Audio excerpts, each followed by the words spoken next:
sacred place. She holds me when I'm blue. I see her beauty, I feel her grace, and I come away renewed, come away renewed. Trees standing round me, strong and tall. Welcome to the One Heart, One Soul virtual retreat. United in love, together we stand tall and free. I am your host, Cornelia Tomei. I'm a registered professional forester in British Columbia who is spreading the word to everyone who is ready for a new perspective, a new way of being that is more in harmony with who we are becoming. Today I have with me Holly Worton as we bridge the gap between modern forest management and the ancient historical connection that we once shared with forests and the land around us. Holly Worton is an author, podcaster, and publishing strategist. She writes nonfiction books about her adventures to inspire people to get outdoors and reconnect with nature so they can reconnect with themselves. Holly enjoys spending time outdoors, walking and running long distance trails, and exploring Britain's sacred sites. She is a member of the Druid Order OBOD. Please help me to welcome Holly Worton. Hello. Hi, thank you for having me. I really love the concept of what you're doing here, so I'm very excited to be here. Well, thank you. I was Googling you or Googling for someone to find someone that I could interview with, and I came across your book, If Trees Could Talk, and I was like, what? I thought I was the only one that kind of could connect that way to trees. You have no idea how many people have sent me emails since this book came out saying the exact same thing. I thought I was the only one that did this weird thing, and now I find out there's other people. It's not just me. So there's a lot of us out there. We just don't talk about it enough. So I think it's really important to kind of normalize tree communication by talking about this. Yes. I definitely, that was like one of the things, like, you talk to trees, but you like make sure no one is around you, because God forbid they see you and then they hear you and they think you're loco. Yeah, and it's ridiculous. I'm still like that. I'm still very kind of shy when I talk to trees, but I've gone on national television here in the UK more than once, like 3 times, talking to trees. So like, I don't know why I'm still shy about it, but I am. I wonder why that is, like, just the society pressures or whatever it is.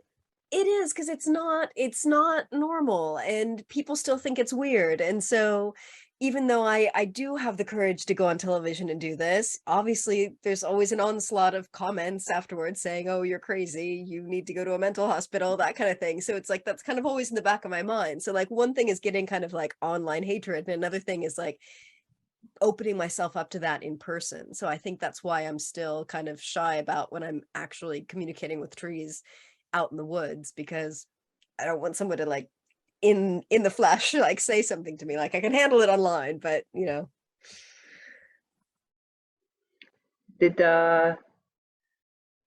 Is there, like, I've noticed that sometimes I can connect well with trees, and other times when I'm like angry or like production pushing to get that block laid out or to like hang that road ribbon or whatever it is, or stumbling over blow down and like falling constantly, then I get a little bit more grumpy or angrier, and then I feel that the connection isn't there anymore as it is when I'm more in a happier state. Is that usually the case, or? I think that makes sense. I mean, for me, tree communication is very subtle communication. It's not like how we're talking right now, where it's it's very easy because we can hear each other. Like for me, it happens on a different level. So if I'm not calm, so for me, it's not necessarily happy, but it's calm. Like if I'm not calm and present, it's not happening. So I think if you are busy and you're like doing a bunch of stuff and maybe it's not going right and you're, bustling around trying to do your thing, like that makes sense that it would be more challenging to create that communication link because it is so subtle. And do you feel that subtlety? Do you feel it in like your heart or your Mm, like like where do you feel it? that's a really good question. Um, so when I communicate with trees, I hear a voice. So either the voice is there or it's not. But I do, it's like I'll feel like I'll calm down, I'll kind of slow down my body. Yeah, and the connection is in the heart, definitely. Yeah. Hmm. And how long so how did you like find this? Like you were just wandering around and one day, oh, I think I'll talk to trees. Or just like, No, so it's a really good question. So no, someone told me to try it. I used to get these weekly Akashic Records email readings from a friend of mine in the States who does Akashic Records. So Akashic Records, for anyone who doesn't know what it is, and this is kind of a woo-woo thing, is supposedly the encyclopedia of you, your past, present, and future lives. So there are people who can access these records and give you insight, whatever it is you need to know.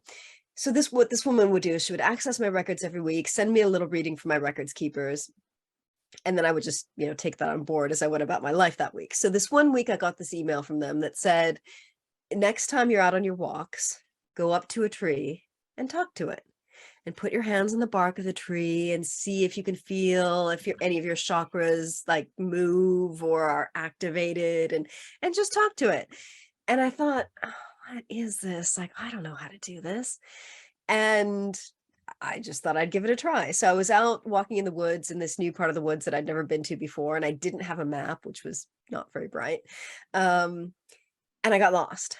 But before I got lost, I connected with a tree, and I heard it say, "It's okay." I thought, well, what's that? And so I went to another tree and it said, "It's okay."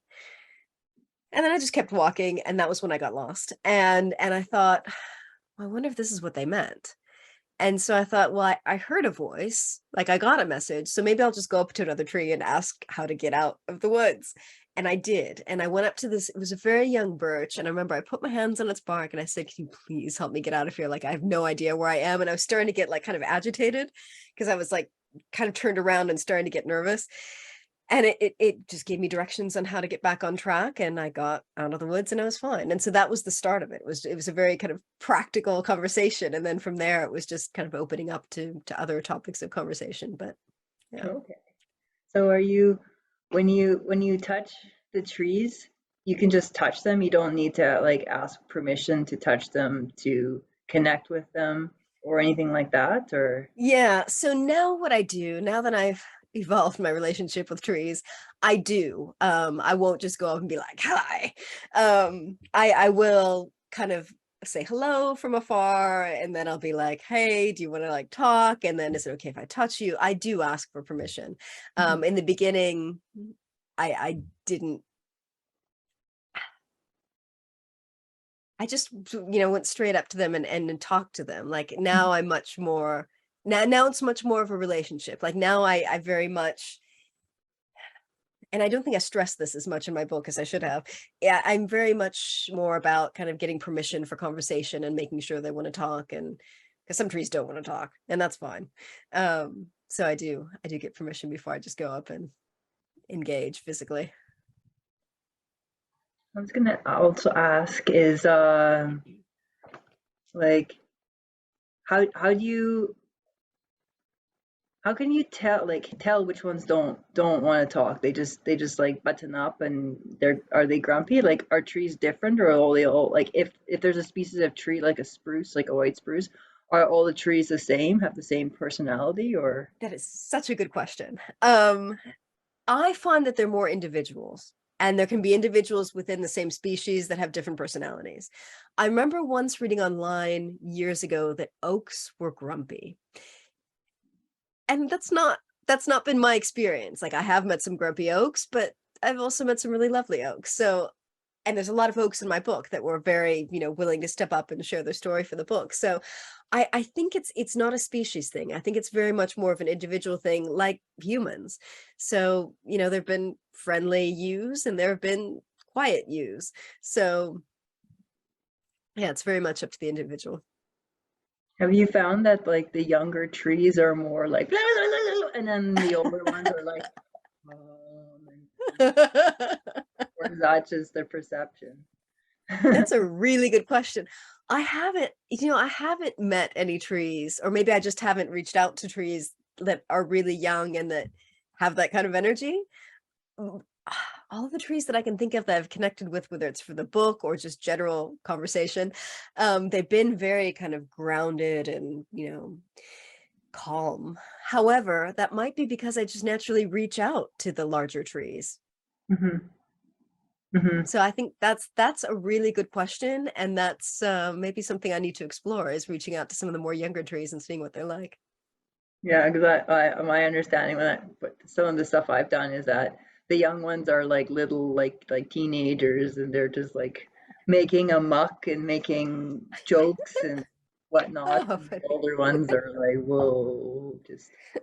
But that's what I've read. Like, Yeah. so it's not practiced, so Mm, something to look into.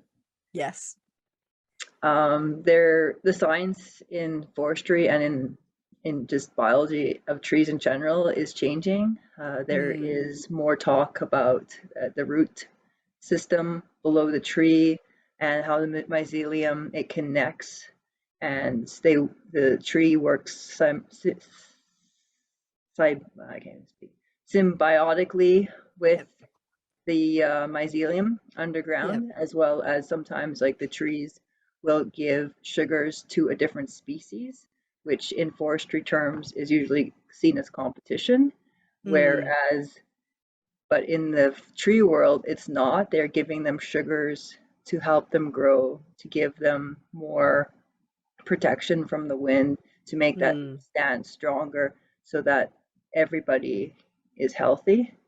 yeah. Uh, have you have you like when you've spoken to trees, what is your take on that connection, that root system? Have they told you what that represents to them in their perspective? They have said that it represents communication and a means of communication. It's not something that I've talked extensively about with them, but it definitely is something that they've mentioned to me as, well, we have this system of communication amongst ourselves. So yeah. Right. And then I was going to ask too is when we like because in BC we do a lot of like clear cuts, Hmm. like bigger areas. So when we clear cut the trees, we then plant one or two species from a nursery. Yeah. Those little seedlings, can they connect? Do you know if they can connect into that older network from the previous forest, or all those that network is it all dead now because the trees were all cut? No, it's my understanding, and again, this is what I've gotten from the trees. I don't know if this has been confirmed by science, but it's my understanding that yes, it does live on and that they can tap into that. Okay. Well, I know what I've been doing a bit when I do refreshing some boundaries, some roads before the company I work for logs it. We I've been walking through, hanging ribbon, touching the trees as I hang ribbon in roads, and just connecting um, through theta healing, some a modality Mm, I also practice, and just connecting with them through my heart and just letting them know, can you download your sugars? Can you download your nutrients? Can you download your information into the block, into the forest, so that the next generation can tap into it? And just like letting them know that this is going to mm, happen, that yeah, it's that's what's happening, and so that they're not in shock or terror yeah, when it happens. It's yeah, happening. That everything that has ribbon on it on the boundary is usually probably not cut, or maybe it's stubbed, and then any of the roads or anything inside is going to be cut, and then just letting them know so that they know. And I've gotten thank you, thank you, thank you, thank you, and we love you, we love you, we love you. And I was like, because I always thought I had to do it one, like touch every tree and tell them. Like that's not possible in like a 30 Yeah. block. It's not possible. So, But and that makes sense that if you notify one, that they can get the message out to the other ones. and it just doesn't even matter what species. It just tells them. Yeah. And connect with it, or connect with even just the general, like the group around me. I don't even have to touch, but as I touch, yeah, I let them know. It's very cool actually to be that connected in. Yeah. But I have to be again in a state of love, Yeah. compassion, and heart space, and not in a, oh, I gotta get this done or else Yeah. I'm behind schedule, blah blah blah. Yeah. That mentality does not work. Yeah. And so the planners from the licensees find a polygon, then they usually hire, in my case, they hired like a forestry contractor to go walk the block to see where the wood is or the trees are that would meet the specifications that they need for their milling operations. And then we do that, we lay it out with the boundaries along the outside as well as the inside, the roads. When we identify streams, we hang ribbon on it, we buffer depending on the classification of the streams. We GPS everything. It goes on a map. Then there's the permitting process for that, so that they are through the government, so that once the permit is in place and approved, then the licensee can go out and harvest it after they've written their site plan. So the licensee usually hires like a contractor potentially to do it. And that's kind of the process anyways. So when I did do layout, because like, it's one of those things, like I felt guilty for being out there and wrecking like these pristine area, whatnot.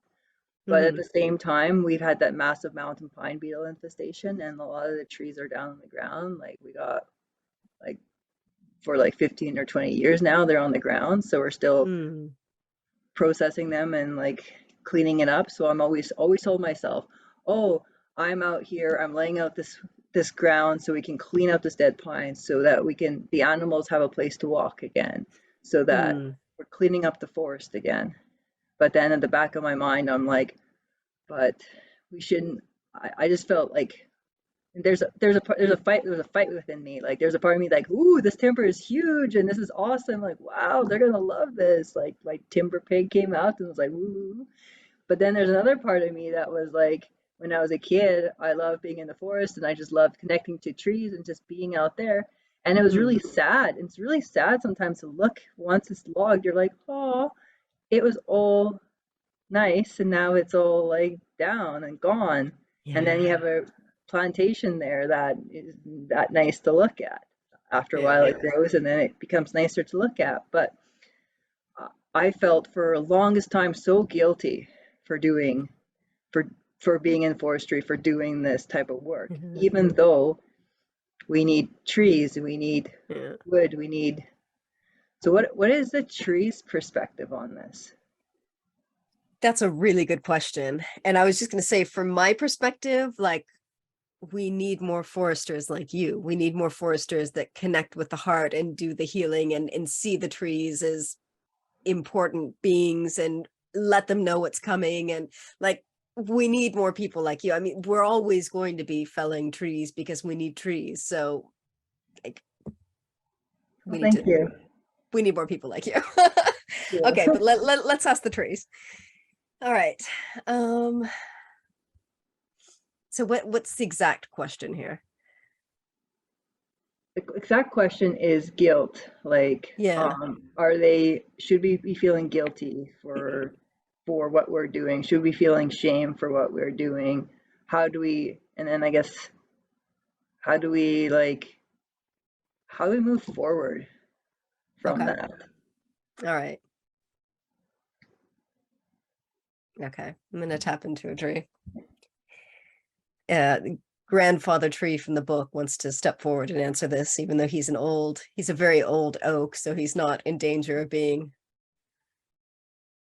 Let's see. Absolutely, some foresters should be feeling guilt and shame. Not you. There's an attitude that trees are just a commodity. Some people don't see trees as living beings, and they don't see them as having value in the way that other living beings have value. The problem is not with the action. The problem is not with the action of cutting down the trees and planting new plantations. The problem is with the attitude. The problem is with the lack of respect. And that is why some foresters should feel guilt and shame. Oh God, I got the chills when I got that last part. Yeah, it's the attitude. It's the way they see the trees. Mm-hmm. Some people. Mm-hmm. And that's what we're taught in school. Of course. I was taught, like, when I wrote a report about a black spruce, I may have accidentally used the word he. The tree was a he or whatever. And my professor was like, no, they're not. There's no he or she. They're it's. I'm like, what? Okay. Well, it makes it easier to kill them if they're it's. Yeah. That was, thank the grandfather tree for me. Yes, thank you. This is one of my favorite trees. Yeah. How do we move forward then? Like, the industry, I see in the future that they're like, right now there's so much turmoil. A lot of people are wanting more old growth trees. They want to be able to connect with trees. They want recreational, the wildlife restrictions, but there's also still the timber component that for the forest. Like, how as an industry do we move together with all this conflict on the land base and bring in that tree energy? Like, how as an individual do we do this? All right, so I can go back and reconnect with grandfather tree to get the answer for you, since we were asking him to begin with.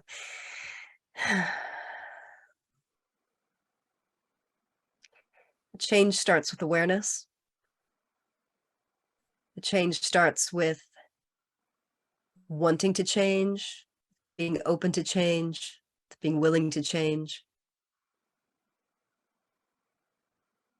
Change starts with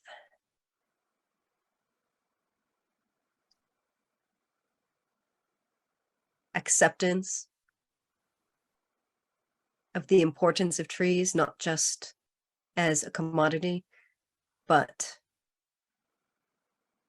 in the trees' interrelation with all other species. Change starts with seeing trees as individuals, as living beings, and shifting the attitude towards trees. Change starts with having these conversations, talking about trees in new ways, connecting with trees in new ways, and having the courage to share the stories. This is how it starts to change.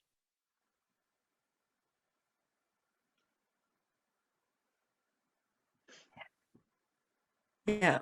So you're doing it. You're starting. Like, this thing that we're doing right now is part of the change. Yeah. I think it's just encouraging people to think outside of what they've been taught and find new ways of connecting with trees and building relationships with trees. And that's hard. I mean, as I'm saying that, I'm thinking,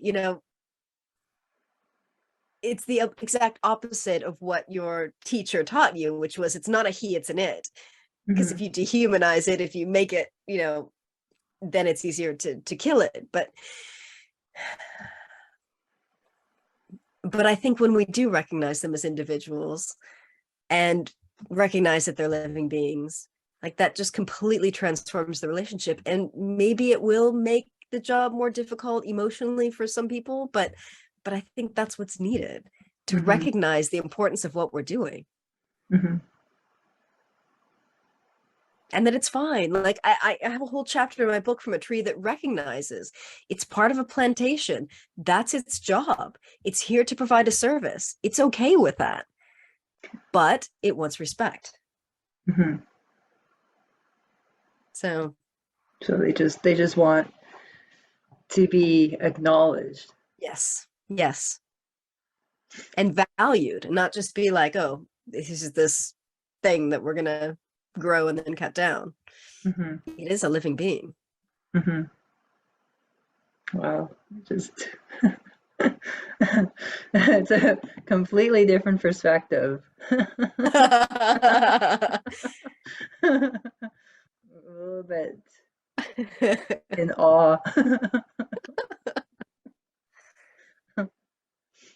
So who ended up encouraging you to write the book? It was a yew tree that I met. I was on this forest bathing meetup group thing. I'd never done forest bathing before, even though I spend long hours in the woods and I was already talking to trees by this point. But I went on this forest bathing meetup at this place just about 15 minutes down the road from where I live. And towards the end of it, we went into this grove of these really ancient yew trees. And they said, okay, now pick a yew tree and just go over and hang out with it and just touch it and smell it. And I instantly, like, this tree just caught my eye. And I went over to it, I touched it, and it just instantly connected with me. And it just said, you've been working on this book and it's not going very well, which was true. And it said, we have an idea for a book. Trees have stories and people need to hear our stories. So you could just go out into the woods and collect these stories and, put them into a book. And it'll be easier for you. Like, we're going to give you the stories and, you can put that out there. And I just remember it just felt so right. And at the time, I had no idea what the stories were going to be about. I didn't know if they were going to be like fairy tales or what they were going to be, but I remember being so excited. And I came home and I told my husband, I was like, this yew tree gave me this idea and it's really great. And a couple months later, I started working on the book, and that was that. It took me about a year to work on it, and then I published it. So, yeah. And how was like did you receive like a lot of like positivity from like your fans, or was it like, why would you do that? You've like deserted us, or was there a lot of hatred sent to you about it or anything like Um, that? it was overwhelmingly positive with some hate mail. um yeah, so I mean, there are always some one-star reviews from people that are like, you're crazy. um and as I've said, the times that I've appeared on media and television, I've had those responses as well, but overwhelmingly positive. I mean, I've had so many emails. Published this book in April 2019, and since then I've had so many emails from people saying, I had no idea other people did this. How, this tree just randomly spoke to me and I didn't know it was a thing. I thought I was going crazy. And then I found your book and I realized it is a thing. Just so many people that just really loved it. And even people that don't communicate with trees, but they've always had a favorite tree. And so this gave them a new perspective on how they can connect with trees. And, it's been great. It's been overwhelmingly positive. People really love trees. Hmm. Yeah, I know a lot of people who love trees. Yeah. So, yeah. I was I was gonna ask too, because maybe a few of the people or some of the people listening don't really know what forest bathing is, and I've had the Yeah. odd people going, "Are you guys running around nude and having orgies in the woods? Is that what's going on?" And now No, we're like, that's certainly not what we did. no. I'm trying to bring in some forest bathing practices here in Yeah, northern BC here where I am, nice. and it's like that's odd. I think it's not the best name for it. I mean, Mhm, it's really more like nature connection mhm, in the woods than mhm. it is, because bathing gives you the idea that you're going to be like stripping naked and rolling around in the leaf litter or something. I don't know. That's not how we've done it. Yeah, it's literally just nature connection. I mean, it's connecting with the woods with all of your senses and receiving the benefits of the chemicals that the trees are emitting. So it's Mhm. kind of twofold. Okay, because I hear the mosquitoes would be too much. People would be like, no. Yeah. You would need some repellent. That's the good thing about England. We don't have that many mosquitoes. They're out there, but they're like few and far between, and they're really slow, so they're really easy to kill. Excuse me. I was wondering too, like there's a couple excerpts from Mm, the Lone Oak, I think it was. yes. Yes. Um, I'm wondering if you wanted to read one or two of them. Yeah, sure. Let's see. Lone Oak. Oh, this guy's special. He's one of my favorites. All right. Okay. People know about commercial forests, as they call them. People know about these fields of trees, not native. And yet they have not heard the story from the tree's perspective. People walk down these paths and they say, how beautiful, an evergreen forest. And they might even see me as they look off to the side, down the path, and notice that I'm different. They might be surprised that I'm one of a kind, but most do not look. Most of the people who walk through this field of trees in these times, they keep their eyes on the path, chatting amongst themselves, having their own conversations, deeply engaged with each other, and not really connecting with the world around them, with the path, with what lies on both sides of the path, with the trees, with the birds. The birds are simply background noise to them, a pretty song. Or they might not even hear the birds, so engrossed they may be in their conversations. But if they were to stop and sit on a fallen log or with their back up against a tree and close their eyes, they could hear the life that is in the woods. The little birds chirping, pheasants getting startled by something, slight hum of cars off in the distance. Oh, this tree. So this tree, the book, the main book, which is If Trees Could Talk, gives you the full kind of context for that. So lone oak is this oak by itself in the middle of this plantation of evergreens. And it's something that if you don't really look, you wouldn't see him because he's not right on the path. But yeah, he's definitely sticks out if you're looking. And this theme of slowing down and really tuning in just came up over and over and over again with the trees from the book. They were constantly saying to me, slow down, you move too fast.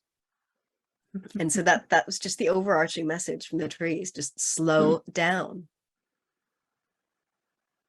It's a good one because I Yeah. definitely need to slow down. I got like so many hundred projects on the go, and I keep thinking I need another project, and everybody's like, you Yeah. can't even keep up the ones you have. Yeah. We're all like that. That's why it's good to have the reminders. Mhm. The is there?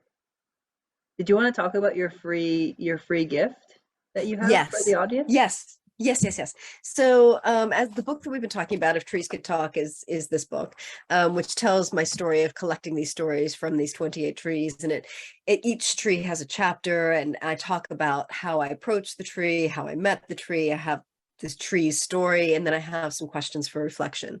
So, the free gift is a workbook that I've created.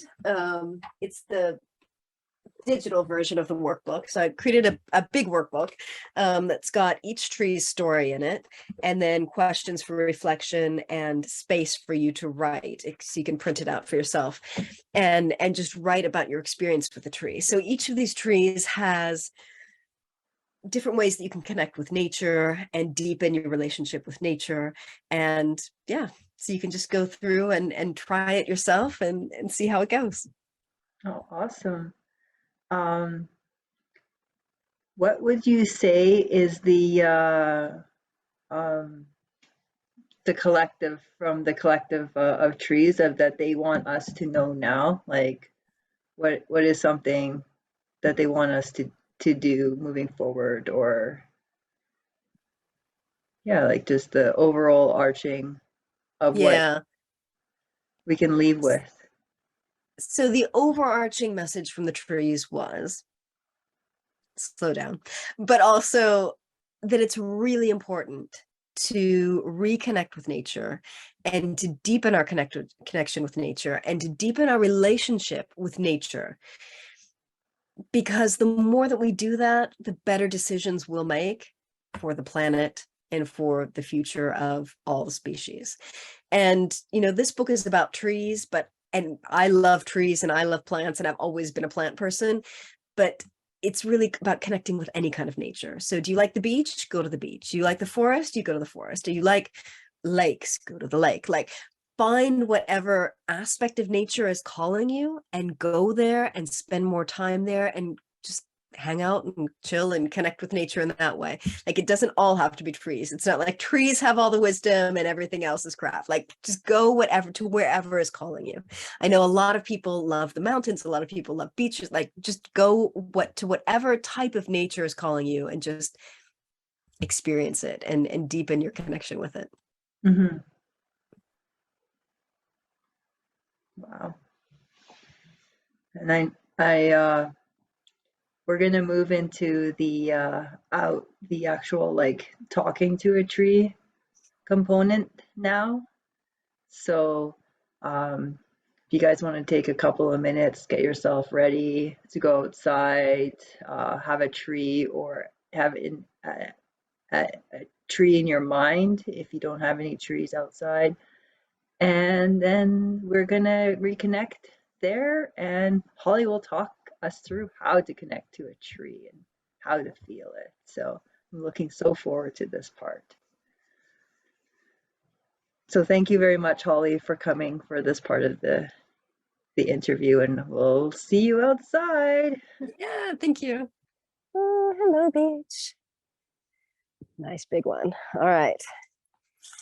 Okay, so I'll turn the camera around again. Hello again.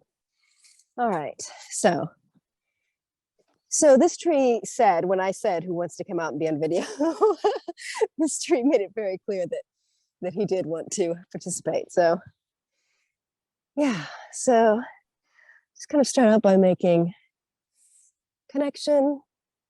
And again, it's nice to, if you're the one who's initiating the contact, like, ask permission and consent before just, like, you know, getting all over the tree. Oh. And so I've been kind of hustling. This is a great example because I was kind of hustling to get here and find a nice spot in the woods. And so now it's the kind of slow down moment where I'm just slowing down. So if you're going out into the woods, you know, connect with the tree however you like. So you can, you know, just go full on hug. Sometimes I'll just put both hands on the tree and like rest my forehead on the tree. Whatever feels right. And just take a moment to slow down. Maybe take a deep breath and let it out. And take as long as you need to just slow down.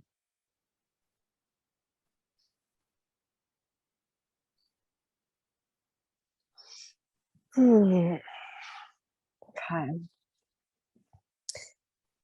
So the important thing from a physical perspective is to be comfortable, because the more relaxed you are, the harder it's going to be. So you can either sit with your back against the tree, or you can stand with your back against the tree, or you can hug the tree, like whatever feels right. Or if you're afraid that people are going to come by, I'm still on a fairly, I mean, it's a quiet trail. Probably no one's going to come by, but people could come by. So if you're feeling really self-conscious, you could always just like stand with your hand on the tree, like whatever makes you feel relaxed and comfortable and not nervous about people walking by and wondering what the heck are you doing with this tree. And so for me, when I'm talking to trees, I hear a voice in my head. And so I can channel that verbally, which is what I did earlier when I was talking to Grandfather Tree. I was just letting him speak through me. And that's how I wrote the book. I just recorded myself speaking the words of the trees. But there are different ways to get this communication. So some people will hear a voice. Some people will kind of see pictures or images or symbols. And that's how the tree, you'll kind of interpret the message of the tree. You might smell a smell that's not naturally in your environment, and that can give you an indication.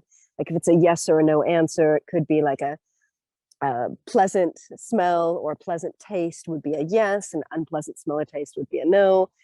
You might feel a feeling in your body, and that's the way the tree is trying to get its message across to you. There are many different ways that you can interpret the message from the tree. It might not be full sentences like I get. It might just be random words. Just be open to anything. And I think the best way to explain this is, because a lot of people second guess themselves. A lot of people think, oh, but can I trust this? Is it really the tree talking, or is it just me? Am I making it up in my head?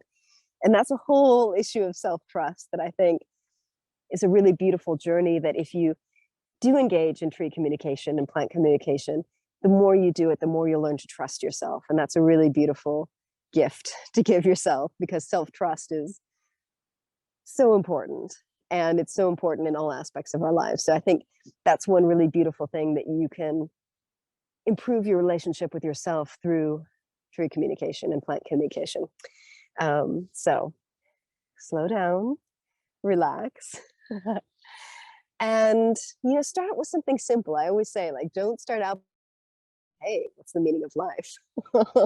Why are we here? What is the purpose of everything? Where did the universe come from? Like, start with easy questions. Like, just say hello. Like, if you were going to meet a new person, how would you engage with them? You'd say, hi, how are you? And start with something like that. And you might want to walk all the way around the tree if you can. Really get to know it. Try not to bump into other trees as you're doing so. And just say, hey. And then just be calm and quiet. And see if something comes back to you. You might hear a hello. You might feel a sensation in your body. You might get an image in your mind of a symbol. I often find it easier to do with my eyes closed, because I'm a very visual person, so it kind of cuts off my visual input and my visual stimulation. And it makes it easier. Just say hello and see what comes back.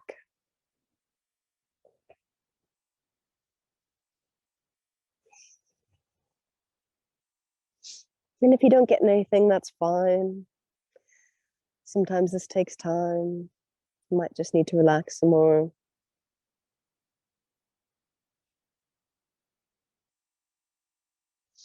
And ask the tree if it has a message for you today. Is there anything it has to say to you? Is there anything you need to know that the tree can tell you?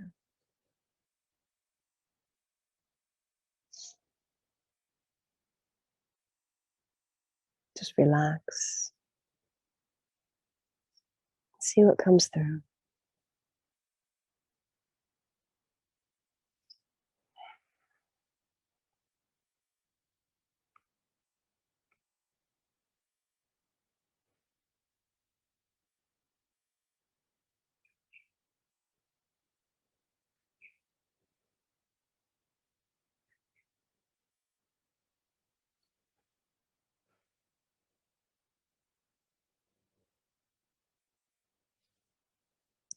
And if you struggle with this at all, just slow down, relax. Maybe have a sip of water if hopefully you've brought water with you if you've gone into the outdoors. Tune into the other sounds that you can hear. Tune into your senses. So there's a helicopter going overhead now. That's quite loud and annoying. A minute ago, there was a car driving down the road. You can also hear the leaves rustling in the trees. Like, what can you hear where you are? Are there any birds, squirrels, other animals? And then tune into your sense of touch. You can touch the bark of the tree. You can touch the leaf litter. It's the beech tree, so there's some beech nuts at the base of the tree. You can touch those. Smell. What do you smell? Probably don't want to taste anything out here unless you know there's something edible. I'm not seeing anything edible. Although beech leaves, when they're young, are edible and they're quite nice. They're very fresh tasting. Just tune into your senses. And then go back to the tree and ask, is there anything I need to know that you can tell me? You have a message. And if you already got a message, ask if it has another message. If there's anything else you need to know.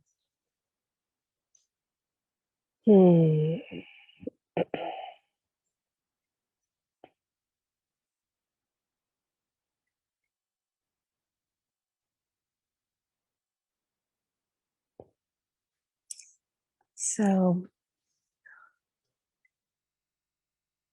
I'm going to ask this beach if it has a message for you and see if it has anything to say. For anyone who wants to get started in tree communication or wants to improve their relationship with the trees, wants to improve their tree communication and plant communication. What do you have to say?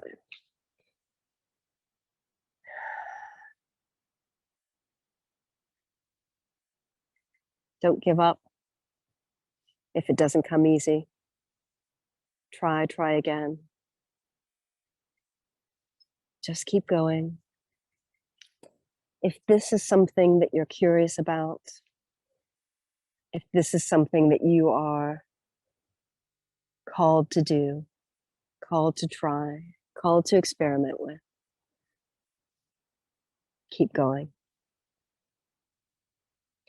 You wouldn't expect to learn a new language in a day or a week or a month. Wouldn't expect to learn a new instrument in a day or a week or a month. And this is much the same. It's a new type of communication. Might be easy, might get it the first time. You might need to practice. It's all okay. If you don't get it the first time or the second time or the third time, that doesn't mean that you're bad at this. It just means that you need more time. Be patient. And also know that every time you try, every time you go out into the woods, every time you go out to a park, every time you go into your garden, wherever it is that you go to connect with trees and communicate with trees, each time that you try, even if you think you're not getting something, you're deepening your relationship with trees. You're deepening your relationship with nature, and it all helps. It all changes. It's all transforming you and your relationship with trees and nature and yourself. And it's all good. So don't feel like a failure if it doesn't happen the first time, or the second, or the third, or X amount of times. Things are still happening at an energetic level that are changing you and your ability to connect with nature and your ability to connect with yourself. It's all good. Be patient. Be patient with yourself. Be patient with the energy. Be patient with the communication. This is all part of the journey. It's all good.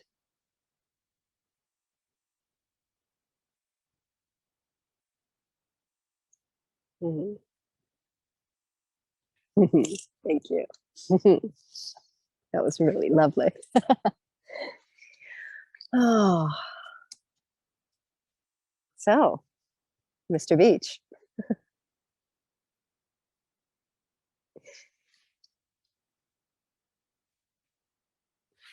Are you still there? I can't hear you. I can see you. Oh. Yes, I'm still here. I just, Okay, cool. there was lots of vehicles and the Ah, crow really noisy. So, good. This so is my lovely. told me just to be present, Yeah. to go with the flow, Yeah. and not to be pushing onwards, just to be. Yeah. And and this one told me just to keep connecting in with me or with nature every day, Yes. Yeah. Yeah. And I think a And lot of people think that's really hard, but if you have a house plant, like that's nature. Like you don't, if you don't have access to woodland or parks, like you don't always have to go out like into the woods every day. Like even connecting with a house plant is part of connecting with nature. yeah, I'm also have my socks off and I'm barefoot on the ground right now. Oh, nice. Nice. Nice. Oh, I'm so glad we did this. Yes, it's Yeah, amazing. this is good. Thank you, trees. That's interesting that beach stepped forward, because I'd never spoken with him before. He's not part of my book, but he did say that he could be in my next book, which is about tree communication. So I will keep you in mind, mister. Oh, here we go. There, I got a little stuck on my perch. Yeah, and I think it's also important, I didn't say this before, is make sure to take care of your physical needs when you're going out into nature to connect with trees. So if you're cold, you're not going to be able to, connect as easily. So always make sure to bring an extra layer, because if you're sitting still, you're going to cool down and you might get chilly. Make sure you have water, like make sure you're protected from the sun. If it's, you're not in the woods and you're in a park where it's sunny, like make sure that your physical needs are taken care of so that you can connect with trees. It makes no sense to go out into the woods and like be shivering and like go into mild hypothermia, because you haven't prepared properly. So be sure to be practical as well as spiritual. Well, thank you so much, and I hope everybody is able to download Holly Worton's free gift and start connecting to the trees around them. And I'll just introduce you to the tree I picked. It's a birch. Please. Oh, hello. Okay, there we go. Lovely. Here. Like comes together. Nice. And it has, I sat in that spot there, if I can get the camera right there. Right Very there. Nice. These trees are going to be famous now. Well, thank you very much, Holly, for your time. And how can people can contact you or connect with you if they have any other questions? You can head over to my website, which is hollyworton.com, and that's HOLLY like the tree, WORTON. And or you can find me online. I'm mostly on Instagram. You can also find me on Facebook and just get in touch there. Send me a message, and I'm happy to answer any questions. I get emails all the time with people asking all kinds of questions about trees, No question is too weird. I'm happy to answer it if I can, and if I can't, I'll ask these guys and see what they have to say.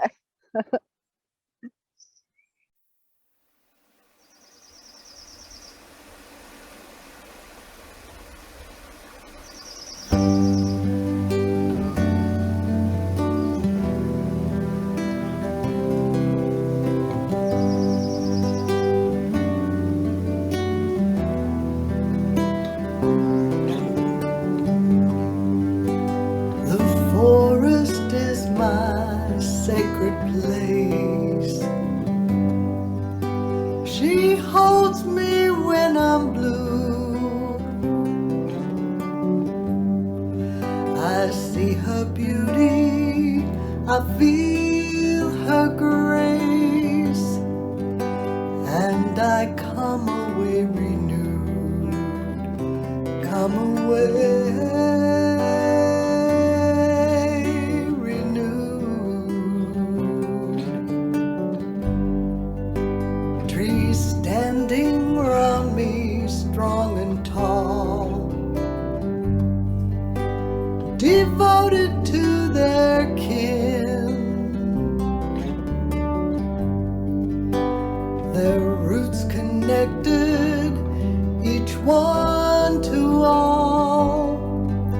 They say I'm always welcome in, always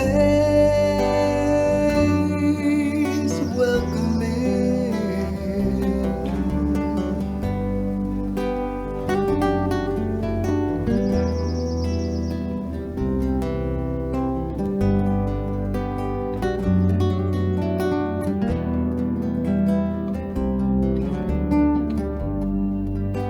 Walk slowly, touch their trunken leaves. I feel tree energy. They're my ancestors, here for centuries, telling me to just be me, to just be me.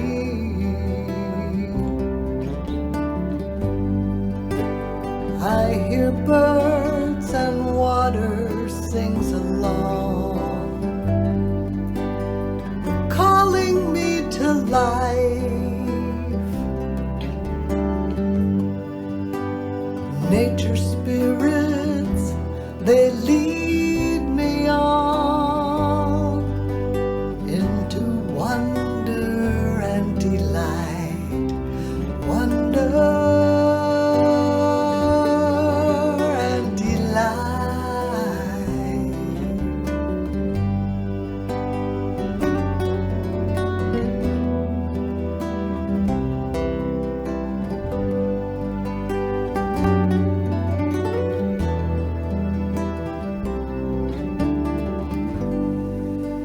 The forest is my sacred place.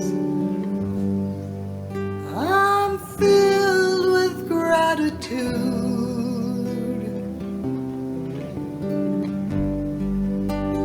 for your wisdom, your sweet embrace, and I come away renewed, come away renewed, and I come away renewed, come away